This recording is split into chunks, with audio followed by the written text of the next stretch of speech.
Beragam tema akan kita perbincangkan dalam program Bincang Spesial Star FM Inspiring Sound.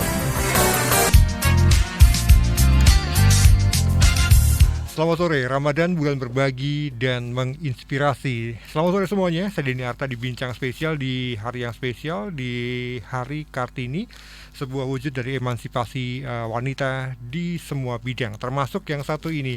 Saya taunya kalau posisi yang satu ini di kepolisian lebih banyak laki-laki kayak saya, tapi ternyata tadi sempat ngobrol di DIY bisa dihitung dengan jari sebelah tangan aja, nggak sampai 5 ternyata ya teman-teman yang ada di posisi Babin Kamtibmas. Saya ngobrol terkait dengan tema kiprah Babin Kamtibmas wanita memetakan dan memecahkan permasalahan di lingkungannya bersama dengan Aibtu Bisu Santi ya.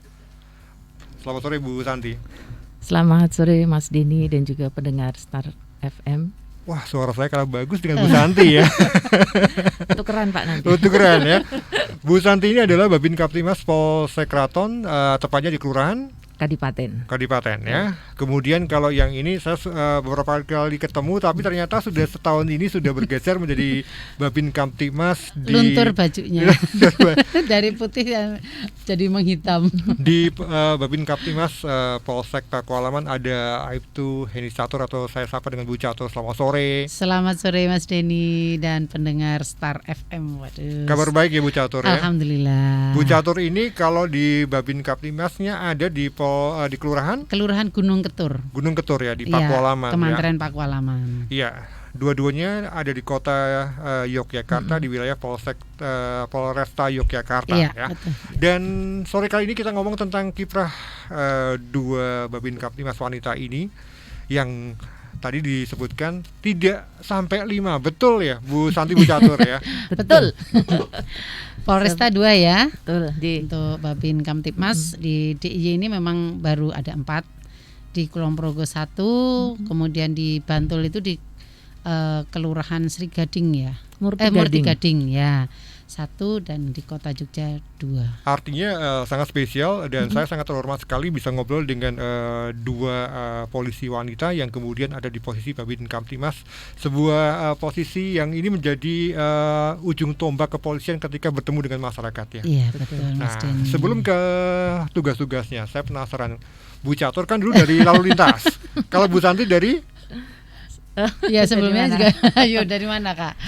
Karena ini usianya kan sudah cukup matang, Waduh. jadinya mubeng sebenarnya. Jadi ya pernah yang diinget-inget kayak di lalu lintas pernah. Kemudian setelah itu ke Setap, jadi lebih banyak di belakang meja begitu. Nah, kemudian menjadi seorang Babin Kamtibmas ini adalah proses, ada seleksinya ataukah penunjukan atau memang ada sebuah program khusus yang memberikan ruang yang lebih luas kepada polisi wanita untuk menjadi seorang Babin Kamtibmas yang terus terang didominasi oleh laki-laki. Baik, kami akan menjawab. Jadi ketika ada penempatan Babin Kamtibmas, kebetulan sebelum kami ditempatkan itu ada asesmennya. Kebetulan Bapak Kapolda memang punya program pilot project bagaimana polisi wanita diterjunkan menjadi Babin Kamtibmas. Kira-kira bagaimana? Seperti itu mungkin. Nah, kemudian ada penyeleksian. Jadi seluruh Polda DIY dari perwakilan masing-masing Polres nih mengirimkan pasukannya untuk diseleksi kandidat seperti itu. Kandidat Ya, jadi mungkin tidak terjun bebas Pak. Jadi ada seleksi ya. Artinya mengampu seorang Babin Kamtibmas kan tidak mudah karena itu ibunya masyarakat ataupun bapaknya masyarakat kan seperti itu. Jadi mungkin semuanya perlu dipertimbangkan, jadi ada asesmennya. Nah, setelah lulus asesmen, nah itu baru kebijakan pimpinan untuk memberikan kesempatan bagi polisi wanita itu penempatannya di Babin Kamtibmas seperti itu. Oke, dalam kesehariannya ataupun dalam tugas ke setiap harinya itu sebenarnya tugas Babin Kamtibmas ini seperti apa sih? Kalau orang-orang kan taunya lihat vlognya Pak Babin seperti itu ya. Nah, kalau di lapangan sama apa? Ya, jadi tugas Babin Kamtibmas Polwan pun sama ya, tugasnya dengan laki-laki. Jadi kalau kita ini kan Babin Kamtibmas kan di bawah Binmas ya, Binmas Polresta. Nah, kita yang ditugaskan langsung terjun sebagai garda terdepan. Jadi kalau kita di bawah itu hubungannya kita selalu dengan kelurahan. Jadi kita stay-nya juga di kelurahan, koordinasinya dengan RT RW, sekecil apapun informasi dari bawah. Nah, ini kita harus mendapatkan dari RT RW. Jadi Babin Kamtibmas ini kerjasamanya dengan RT RW, tokoh masyarakat, tokoh agama yang ada di wilayah. Nanti kalau ada kegiatan seperti ini kita bergerak bersama-sama. Nah, setahu saya juga identik dengan yang namanya pelayanan, kemudian penyuluhan juga. Gitu. Kayak apa sih Bu Santi kalau di tempatnya Ibu aja deh, kayak apa tugasnya? Ya. Baik. Kalau di tempat kami kebetulan beberapa waktu yang lalu kita mendengar, melihat, membaca mungkin ada kenakalan remaja yang baru ngehits itu. Jadi kami punya kebetulan di Polsek Klaten ada sekolah, setunggal menika SMP Negeri 16, lalu yang kedua SMP Muhammadiyah 5 Yogyakarta. Nah, di situ kami memberikan penyuluhan tentang kenakalan remaja. Jadi di mana anak-anak yang remaja ini harus diberikan wawasan yang luas, karena ketika kami tanya anak-anak remaja kira-kira bisa nggak sih kalau dipidanakan ketika dia melakukan pelanggaran hukum? Ada yang menjawab, enggak Bu, kan masih di bawah umur. Katanya gitu. Undang-undang. Berarti kan bebas, bisa aja loh, enak aja. Lah itu pidana sih. Maksudnya ada orang yang sampai meninggal, masa diikhlaskan begitu saja? Kan tidak mungkin, walaupun itu pelakunya masih seorang pelajar. Nah, di situ kami menyampaikan bahwa anak-anak remaja ini sudah bisa dikenakan pasal ketika atau bisa dihukum ketika mereka melakukan tindak pidana seperti itu. Nah, itu kami himbau kepada mereka. Ada dua hal yang kami sampaikan kepada anak-anak tersebut, bahwa satu, kalian jangan jadi korban. Yang kedua, kalian jangan jadi pelaku. Kenapa? Ketika menjadi korban, itu yang rugi akan diri kita sendiri. Betul. Ketika kita luka, mungkin dia cacat, bahkan mungkin meninggal, siapa yang rugi? Semuanya akan rugi. Kemudian ketika menjadi pelaku pun juga sama. Tidak cukup hanya kamu menyelesaikan dihukum saja, tetapi ketika kamu keluar, ketika kamu sudah besar, kamu akan bekerja, di situ ada catatan dari kepolisian. Jadi ketika kamu mau mencari SKCK. Ya, surat catatan kriminal di kepolisian, itu akan muncul namanya. Misalnya nih, Pak Ijo telah melakukan tindak pidana sekian, dihukum sekian tahun, akan ada, dan itu tidak bisa dihapus. Nah, bagaimana dengan masa depanmu? Berarti kan tambah soro gitu, tambah susah kan ke depannya. Nah, itu kami sampaikan supaya mereka juga bisa berpikir, oh ternyata tidak seenak yang di luar orang katakan. Bahkan mungkin dia bebas hukum karena di bawah umur, atau mungkin dia bisa melakukan hal-hal yang jauh lebih gila lagi. Nah, kita mencoba untuk memangkas itu. Kita sampaikan pesan-pesan yang mungkin kalau dilihat itu, ya ternyata ngeri juga ya. Iya, biar kalian tahu. Jadinya ada efeknya, ada akibatnya ketika mau bermain-main dengan itu. Untuk itu jangan sampai dua hal itu terjadi kepada anak-anak ini. Kemudian lagi kita sampaikan, nek dolan aja bengi-bengi. Ada jamnya. Maksimal itu jam 9 sudahlah, pulanglah ke rumah. Jangan di atas jam 10 ke atas, itu akan bisa memicu. Maksudnya kejahatan-kejahatan jalan yang terjadi memang di waktu yang seketika orang tidur nyenyak, malah mereka beroperasi. Seperti itu. Mungkin itu penyuluhan yang kami sampaikan kepada anak-anak kami di SMP, terutama di wilayah Klaten. Nah, pertanyaan yang sama saya tanyakan ke Bu Catur, karena wilayahnya di Pakualaman, lebih di kota lah, di tengah kota ya. sama. Artinya kayak apa Bu? Apakah ada sentuhan yang berbeda atau seperti apa Bu? Iya, jadi kalau kita tuh sebenarnya sama dengan keraton ya. Kita di Kelurahan Gunung Ketur juga hanya ada satu SMP, ya. Kita SMP Muhammadiyah 4. Ini juga ada tanda-tanda kerawanan juga di sana. Nah, namun kalau saya itu koordinasi dengan kelurahan, itu kemarin kita langsung mengumpulkan kerjasama dengan Ibu Lurah, kita mengumpulkan tokoh masyarakat, kemudian jaga warga, Linmas, Poskamling.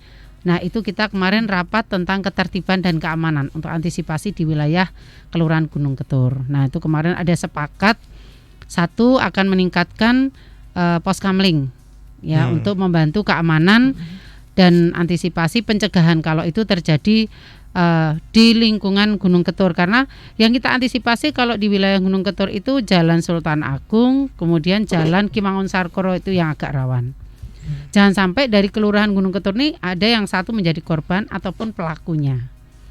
Nah, orang tua kemarin sudah kita sampaikan ke ibu-ibu PKK juga ini. Kita sisir ke situ Pak Denny. Ibu-ibu PKK kalau pertemuan menyampaikan kepada ibunya ini khususnya ini agar kalau anak-anak kita jam 9 kok belum pulang.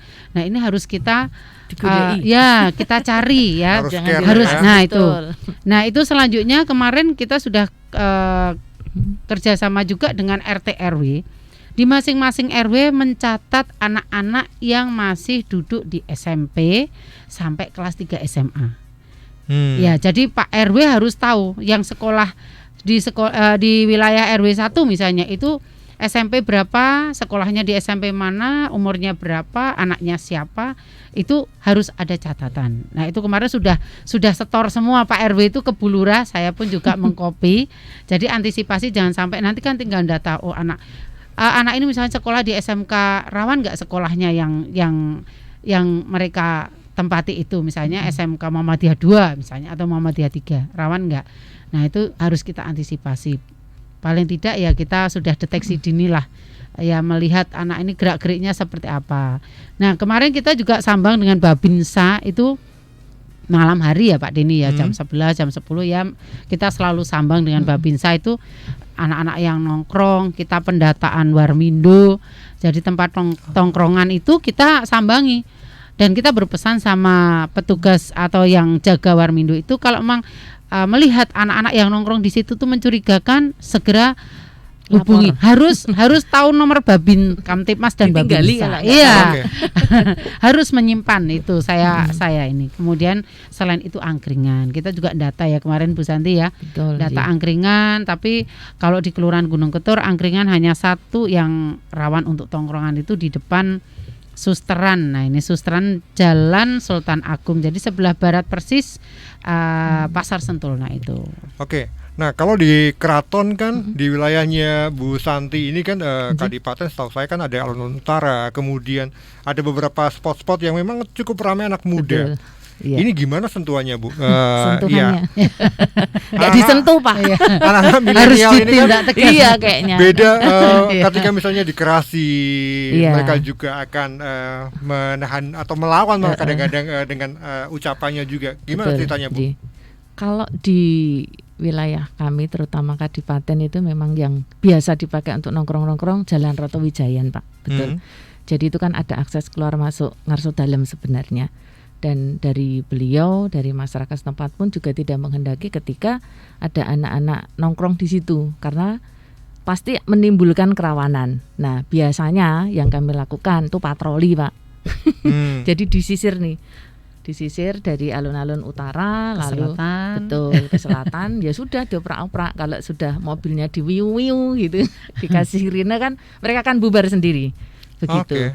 Betul, J. Jadi kita mengantisipasi kejahatan itu, kita juga meriksa. Jadi kita datengin, ditanya keperluannya opo, kamu dari mana? Karena rata-rata yang main ke situ bukan orang keraton, Iya, tapi justru wong Sleman kah, wong Bantul kah, mengarep itu tadi konvoy dengan teman-temannya gitu. Seperti itu. Jadi kita periksa dan sebagainya. Ketika dulu tugasnya kan bukan di bidang kayak seperti sekarang ini di Babin. Betul. Apa sih kemudian tantangan yang dihadapi di awal-awal ketika kemudian ditugaskan menjadi seorang Babin Kamtipmas yang langsung terjun ke wilayah yang ini menjadi mata-matanya langsung di lapangan. Seperti apa Bu Catur? Ya memang awalnya itu bisa nggak ya kita jadi Babin Kamtipmas karena kita itu tuntutannya tidak siang hari saja. Mungkin kalau dia 24 jam. Nah, ini 24 jam. Dan kita pada saat jadi Babin Kamtipmas itu pas Covid ya. Ya kan? Awal Bu ya. Ya betul. awal Covid. Tapi belum booming ya. 2000... Ya sudah itu 2020 kan udah Covid. Ya gelombang kedua kan 2021. Ya. Nah, kita di bulan Maret itu kan pas bulan Juni, Juli, Agustus. Nah, itu sudah meledak Covid. Nah, ini kita tantangannya yaitu tidak tidur. Jadi kalau ada warga yang sudah positif ditelepon, Bu Babin ini Pak ini COVID.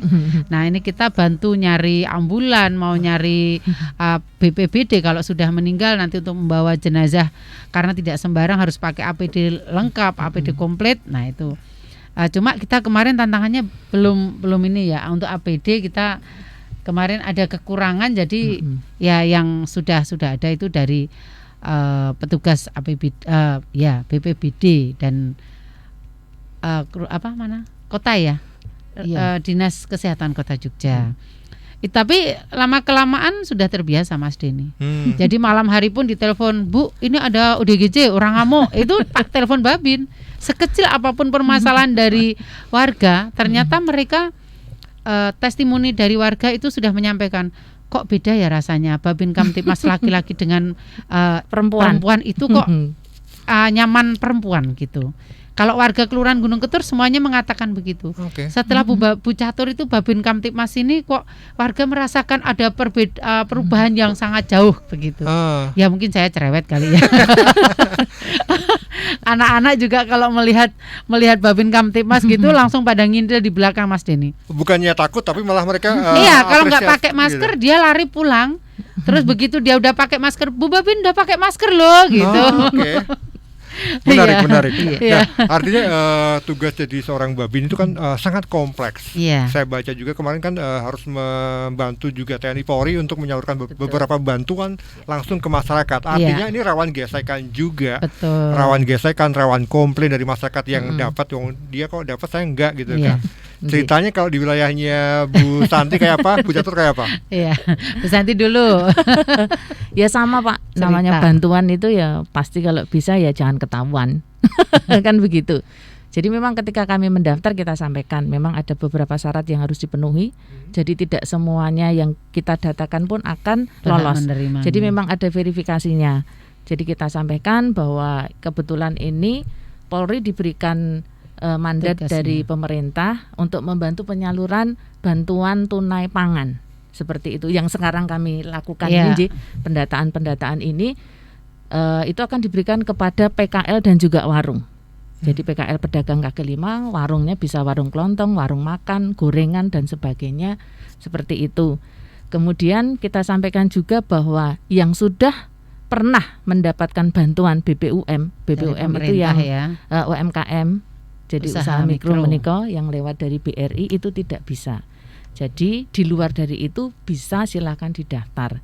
Jadi kita juga menyampaikan nek didaftar jangan berharap terus lulus gitu. Jadi supaya tidak ada tiwas ngarep iki harapan kan begitu. Tiwas saya berharap dapat ternyata enggak dapat. Nah, jadi jauh-jauh sebelum kita mendata kita sampaikan dulu. Jadi tidak yang didata itu terus dapat tidak. Tapi ada verifikasi, ada prosesnya, ketika nanti sudah lulus dapat undangan baru nanti pencairannya. Seperti itu. Tapi ada yang komplain juga enggak Bu Catur? Ada sih. Ada. Wajar gitu. Namanya bantuan itu, loh kok aku nggak dapat, kok yang sana dapat, pada sana udah dapat PKH, udah dapat bantuan dari Pos Indonesia gitu kok ini dapat. Nah sekarang ini kalau saya lebih senang terjun, jadi langsung menyasar ke masyarakat. Betul, ya. Memang kemarin pada saat bantuan itu kendala kita pernah kita alami itu karena saya pas COVID itu ya Bu Santi ya. Nah, itu jadi kendalanya pas COVID kita tidak bisa langsung ke lapangan, data hanya dari RT RW gitu kan dibantu. Nah, mungkin ada beberapa warga yang tidak masuk. Ya padahal di situ memang sangat memerlukan, membutuhkan sekali. Nah, kalau sekarang ini kita mau harus benar-benar ke masyarakat, menyasar langsung, Pak ini yang jualan di sini, yang belum menerima siapa? Itu harus kita. Jangan sampai nanti seperti yang kemarin banyak yang komplain, oh itu udah dapat kok ini. Oh ya, besok kita ajukan lagi. Ya mungkin belum rezekinya, kadang seperti itu. Padahal ya kita sudah berusaha semaksimal mungkin, ada saja yang masih kececer 1-2 itu yang belum terdata. Ya, ada banyak tantangan, ada banyak pekerjaan yang dilakukan oleh teman-teman Babin Kamtibmas para yang wanita ini di lapangan. Kita akan kembali Bu Catur, Bu Santi di program Bincang Spesial Hari Kartini. Kita masih ngobrol tentang kiprah Babin Kamtibmas wanita di tengah masyarakat. Nah, tadi sudah cerita tentang ternyata tugasnya Babin Kamtibmas itu tidak cuman A sampai B sampai C sampai D, ternyata sampai Z juga ya. Z balik lagi, Pak. Ya. Yang penting bukan AZ ya, AstraZeneca. Vaksin. Artinya pekerjaannya tidak mengenal waktu, boleh dikatakan hampir 24 jam on call. Siap. Ini respon keluarga kayak apa ini? Yang jelas diprotes iya, Pak. Protes anaknya, protes bapaknya juga. Cuman ya perlu kami sampaikan bahwa ketika kita diberikan amanah tugas pimpinan, kita harus melaksanakan tugas kita dengan baik. Jadi kita bisa mengatur waktu. Ya kalau dikomplain sudah hari-hari, Pak. Biasa weekend harusnya bisa libur bersama, tetapi ada kegiatan ya harus ngalah. Tapi sebaliknya ketika kami punya waktu longgar ya gantian, kita yang bisa menikmati waktunya, jadi enggak kerja terus. Jatuh dikomplain juga enggak, Bu? Kalau saya kan karena suami kan dulu juga Babin Kamtibmas ya. Suami pernah jadi Babin Kamtibmas di tahun 2014, kemudian bisa sekolah perwira. Nah, setelah itu kan kakak kandung saya juga Babin Kamtibmas. Nah, ini saya sekarang udah sekolah perwira juga. Ini sekarang saya Babin Kamtibmas. Anak saya yang bilang gini, "Ibu tuh jadi Babin telat." Jadi babinnya telat, jadi bukan telat, nunggu urutan. Iya. Jadi kalau anak-anak sudah tahu. Ya karena memang fungsi kemarin yang saya emban di lalu lintas itu sudah mungkin waktunya juga sudah memakan waktu ya untuk kerjanya. Nah, ini Babin Kamtibmas sudah tahu dulu bapaknya seperti apa. Jadi 24 jam kadang nggak pulang, tidur di kelurahan, tidur di kecamatan, apalagi pas pilkada atau sebagainya itu. Nah, jadi memang harus siap. Kita sehari-hari tugasnya itu stay-nya di kelurahan, Pak Denny. Ya, jadi kita sekecil info yang ada di kelurahan kita dapat. Tapi kalau Babin di polsek, duduknya di polsek ya tetap ke polsek ya. Sesekali sambang polsek, nanti tidak lupa kantornya. Nah, kalau Bu Santi ini setiap hari lihat polsek dia karena rumahnya di asrama polisi.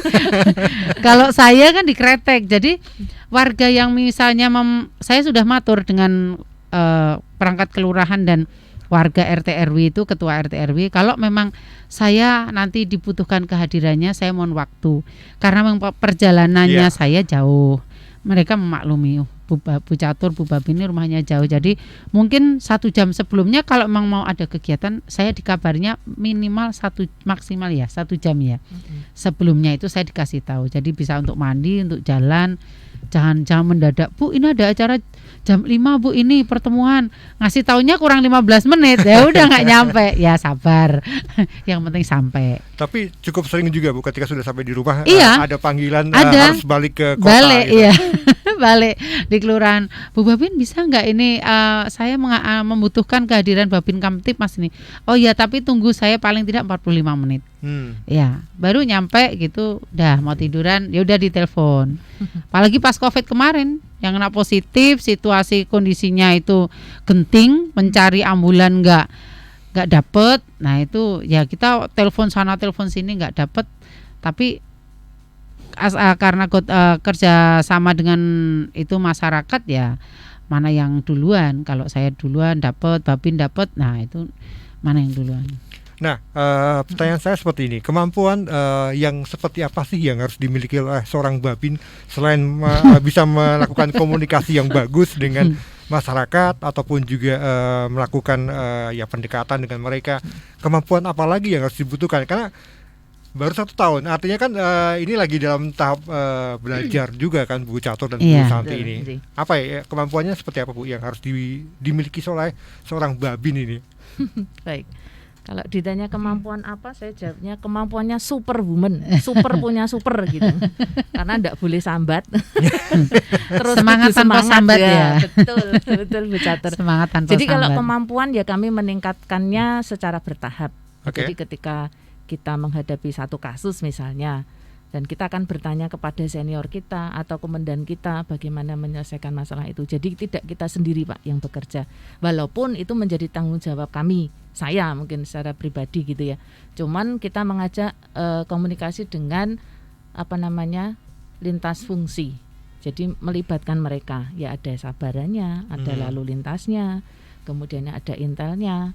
Kita komunikasikan lah masalahnya itu apa, misalnya terkait dengan laka lantas misalnya. Nah, kita akan komunikasi dengan petugas yang di laka lantas. Kemudian kalau yang di sabara misalnya, kita juga akan sampaikan. Misalnya ada pengamanan kegiatan apa, kan nggak mungkin babine sing jogo dhewe kan gitu. Jadi melibatkan mereka. Tentunya kalau kemampuan secara pribadi ya banyak belajar itu saja. Ya, kalau Bu Catur kan biasa bertemu dengan masyarakat, bertemu dengan anak-anak, bertemu dengan anak-anak muda juga. Ketika menjadi seorang babin, apa yang kemudian kemampuan apa yang kemudian ditambahkan lagi, Bu? Nah, karena Polsek Pakualaman dan Polsek Kraton ini ada 3 polsek, itu kan tidak ada proses penyidikan. Jadi kita nggak ada anggota reserse di polsek.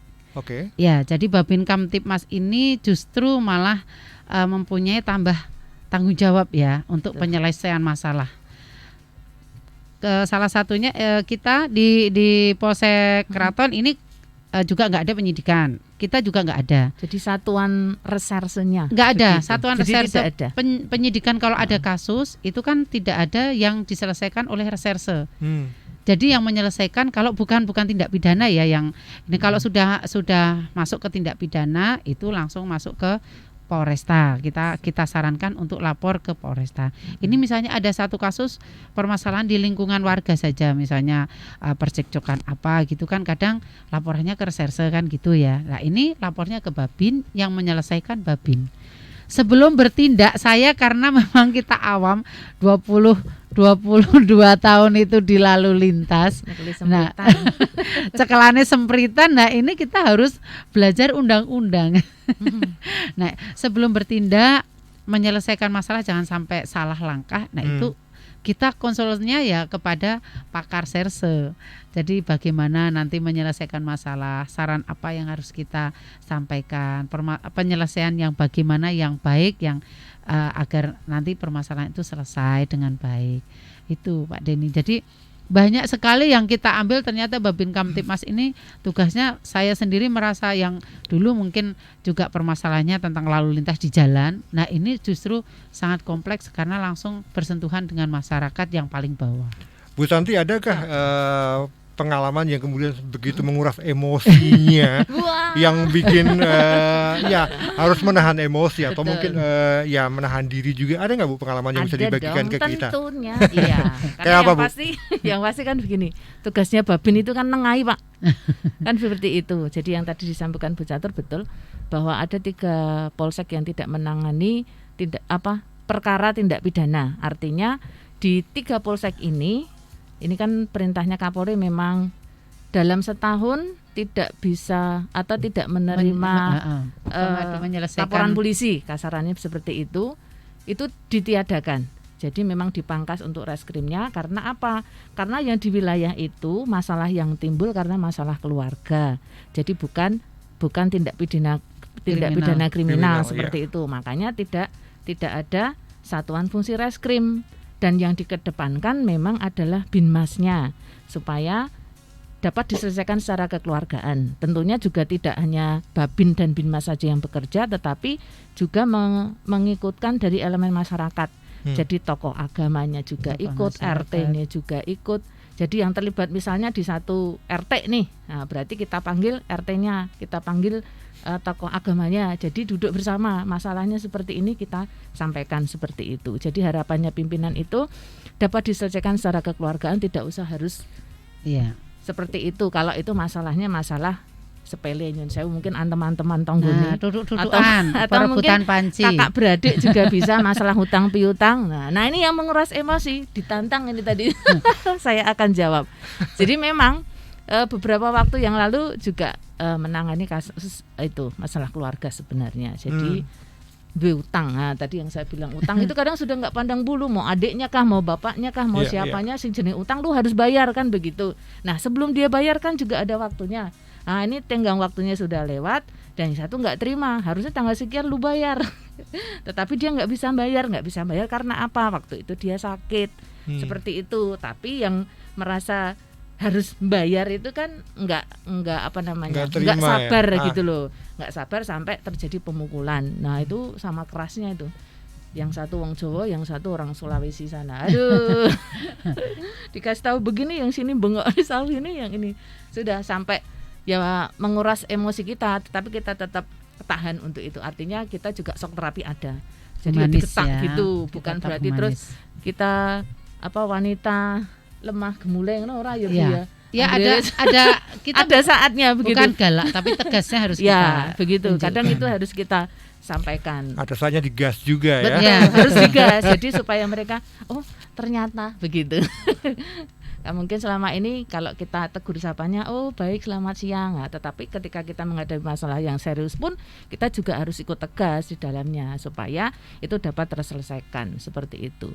Oke. Nggih. Ya, puluhan tahun menjadi anggota kepolisian, menjadi polwan, menjadi sebuah cerita panjang. Nah, ini yang kemudian sebenarnya bisa ditularkan kepada anak-anak muda yang Iya. lagi menjadi pendengar kita Iya. di sore kali ini terkait dengan apa sih asiknya menjadi seorang polwan, Bu Catur? Iya. Baik pendengar Star pendengar radio Star FM ya. Jadi kami selaku polisi wanita yang tugas dan tanggung jawabnya ini memang tidak jauh berbeda dengan polisi laki-laki ya ini. Kita punya prinsip. Jadi tidak boleh cengeng ya. Setiap menyelesaikan masalah harus dengan kepala yang dingin, yang harus kita hadapi itu. Dan semboyan kita Babin Kamtibmas ini semangat tanpa sambat, ikhlas tanpa wates, dan berkorban tanpa beban. Jadi kita melaksanakan tugas sebagai Babin Kamtibmas, apalagi polisi wanita, ya itu tadi, tidak boleh sambat dan ikhlas. Yang penting ikhlas dan melaksanakan itu ya senang aja lah, enjoy. Itu. Jadi harapan kami untuk anak-anak muda, ya mari kita sama-sama menjaga kota Yogyakarta ini jauh atau tidak ada lagi kejahatan jalanan ya. Untuk Bapak Ibu yang mempunyai putra-putri yang masih remaja menduduki kelas 1 SMP sampai kelas 3 SMA, bahkan mungkin baru saja lulus, ini tolong perhatiannya, ini perhatian khusus. Tanggung jawab yang pertama adalah keluarga. Anak-anak kalau memang di luar di atas jam 10 ini adalah tugas dan tanggung jawab orang tua. Anak kita udah di rumah apa belum? Jadi kita Babin Kamtibmas ini menyampaikan kepada warga maksimal jam 9 harus sudah ada di rumah. Itu tanggung jawab. Kemudian yang kedua adalah masyarakat. Lingkungan ini juga harus kita peduli dengan anak-anak kita. Kalau melihat anak-anak kita yang nongkrong, orang tuanya cuek, tidak mau mengingatkan, atau mungkin anak-anak itu diingatkan orang tuanya nggak mau, masyarakat yang harus juga membantu mengingatkan anak-anak supaya tidak melakukan nongkrong di luar. Itu baru nanti kita selaku Babin Kamtibmas, pembina masyarakat ini yang membantu masyarakat untuk menjaga ketertiban dan keamanan gitu. Iya, Bu Santi, menjadi gongnya di sore kali ini, apa yang ingin disampaikan atau ingin ditularkan kepada anak-anak muda yang ingin menjadi seorang polisi wanita, Bu? Baik. Oke, selamat sore pendengar Star FM. Jadi sore hari ini kita menggugah buat anak-anak muda kita, terutama yang wanita nih. Emansipasi Kartini hari ini harus kita sampaikan. Jadi kalau pengen menjadi seorang polisi wanita tentunya tidak terjun bebas. Artinya apa? Ada persiapan-persiapan yang dilakukan. Kalau ingin menjadi polisi yang mungkin kalian pernah lihat, wah polisinya ada yang cantik-cantik, tinggi-tinggi, pengen kayak gitu. Ayo jangan takut begitu. Jadi ada usaha pasti ada hasil yang memuaskan. Untuk itu mulai dari sekarang ketika anak-anak Kartini nih, Kartini muda, ayo bangkit, ayo mau kembangkan kemampuan yang kalian miliki. Tentunya belajar juga ya harus nilainya juga bagus, rajin, elek-elekan bijine apa ya gak iso. Seperti itu. Kemudian akademisnya juga harus belajar mulai dari sekarang tentang ilmu pengetahuan alam, bahasa Inggris dan sebagainya, itu juga harus diperdalam. Kemudian fisiknya jangan lupa. Engko dikon lari 3 kilo wis semengkis. Jadi fisiknya memang harus ditempa. Jadi fisik memang harus jauh hari dipersiapkan. Kalau misalnya sekarang masih kelas 2 nih, karena kelas 3 itu sudah bisa untuk daftar polisi, begitu.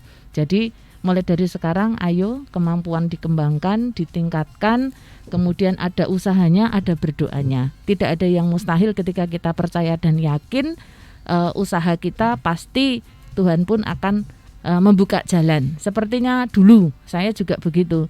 Pengennya apa? Dulu juga nggak pengen Pak jadi polisi wanita gitu. Pengennya jadi apa? Pendeta waktu itu. Tapi nggak tahu kenapa ketika ada disentil ini kakak saya. Pengen nggak sih kamu jadi polwan? Polwan kan wong desa tadi nih. Polwan itu apa toh Mbak katanya? Hah, polwan kok nggak tahu? Polwan itu ya itu kamu lihat tuh yang di TV itu, lihat di situ. Oh iya ya, keren juga ya. Wah, ada yang cantik-cantik, bajunya keren. Akhirnya saya kepengen juga. Iya ya, tapi gampang nggak sih jadi polwan gitu? Ya harus usaha. Nah kebetulan waktu itu saya sekolahnya di Jawa. Terus pada waktu pendaftaran rekrutmennya memang saya di luar Jawa karena dulu bapak ibu saya kebetulan itu pernah tinggal di Timor Leste Pak. Nah dari sana setelah saya lulus sekolah itu saya mencobanya di sana begitu. Jadi ada memang persiapan-persiapan yang harus dilakukan terutama ya fisiknya, ya belajarnya dan sebagainya memang itu harus benar-benar digenjot gitu. Lari dari kenyataan ya. Kuat larinya. Begitu. Jadi jangan takut untuk mencoba. Ayo silahkan kita mensupport kalian. Pokoknya itu tadi intinya. Ada usaha pasti ada jalan. Ada usaha ada berdoa. Ora et labora itu yang kita sampaikan. Jadi jangan takut apa kata orang yang pakai inilah, pakai itu, percaya saja. Ketika kemampuan itu ada di kita, pasti nilai pun akan mengikuti. Tapi kalau kemampuannya nggak ada, ya nilai-nilai jangan berharap untuk lulus kan gitu. Jadi bersaing sehat Pak. Untuk itu ayolah Kartini muda, jangan takut untuk mencoba. Gagal sekali, 2 kali, sampai titik darah penghabisan. Wah. Okay. Harus dicoba gitu. Siap, Bu Santi, Bu Catur, terima kasih sudah berperan aktif untuk masyarakat di wilayahnya masing-masing. Saya bangga, saya punya kesempatan untuk ngobrol bersama dengan Babin Kamtibmas Wanita yang di Polda DIY cuman ada 4. Iya. 2 ya, tinggal 2 lagi. Sementara kayaknya Pak. Sementara 4 nanti harapannya mungkin akan banyak juga. Yang sudah bebat alas menjadi Babin Kamtibmas di wilayahnya masing-masing. Terima kasih Bu Catur, Bu Santi sudah berkenan hadir di Star FM sore kali ini. Demikian pendengar, kita ngobrol bersama dengan 2 orang Babin Kamtibmas Wanita. Di sore kali ini ada Bu Catur dan juga Bu Santi tentang kiprah Babin Kamtibmas Wanita di tengah masyarakat, memetakan dan mencari solusi ketika ada permasalahan yang ada di lingkungannya. Terima kasih untuk kebersamaan Anda di sore kali ini. Dini Atau pamitan, selamat sore, sampai jumpa.